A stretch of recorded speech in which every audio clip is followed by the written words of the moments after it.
So మొత్తానికి అయితే రేవంత్ రెడ్డి గారు పారాక్వాట్ అనేది ఏదైతే కెమికల్ ఉందో దానిపైన బ్యాన్ చేయడం జరిగినది. మరి తెలంగాణ రాష్ట్రంలో ఎవరు కూడా దీన్ని సెల్ చేయరాదు. ఎక్కడెక్కడైతే ఉన్నాయో వాటన్నిటిని కూడా గవర్నమెంట్ లో ఉన్న అధికారులందరూ కూడా వెంటనే స్వాధీనం చేసుకోవాలి. ఎవరు కూడా దీన్ని అమ్మద్దు అని చెప్పి రేవంత్ రెడ్డి గారు అయితే చెప్తా ఉన్నారు.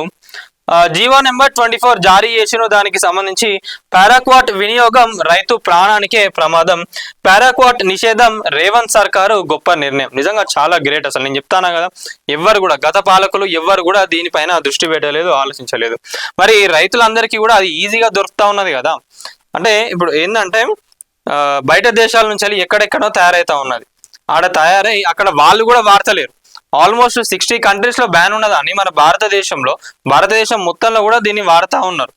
మరి ఎక్కడ బయట తయారై అక్కడ వాడతలేరు, కానీ ఇక్కడ మన భారతదేశంలో ప్రతి ఒక్కరు కూడా వాడుతూ ఉన్నారు. ఎందుకు అంటే కూలీ రేట్లు కూడా ఎక్కువ పెరిగిపోయేసే వరకు వీళ్ళందరూ కూడా దాన్ని ఎఫర్ట్ చేయలేక ఇది చాలా చీప్ గా దొరుకుతుంది కదా అని చెప్పి దీని అయితే వీళ్ళు తీసుకొచ్చి అక్కడ పొలాలకు జల్లుతా ఉన్నారు. దానివల్ల ఏమవుతుందంటే అక్కడ మన సాయిల్ ఖరాబ్ అవుతా ఉన్నది. మళ్ళీ అది చిన్నగా ఎక్స్పోజ్ అయినా కూడా అక్కడ రైతులకు చాలా హెల్త్ ప్రాబ్లమ్స్ వస్తూ ఉన్నాయి.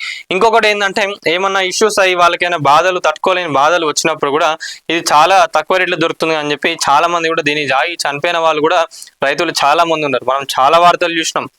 మరి అందుకే ఇది ఎప్పటి నుంచో దీనిపైన బ్యాన్ చేయాలి అని చెప్పి అందరూ ఆలోచించే, కానీ మొత్తానికైతే దీన్ని సాధించింది ఎవరంటే రేవంత్ రెడ్డి గారు.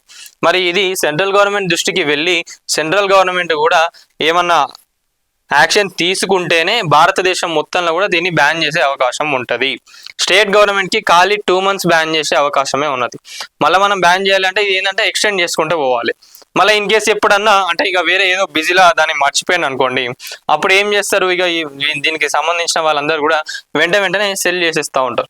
సో అట్లా కాకుండా ఒక పూర్తిగా మొత్తానికి దాన్ని బ్యాన్ చేసే విధంగా వెళ్తేనే బాగుంటుందని అనుకుంటా ఉన్నారు.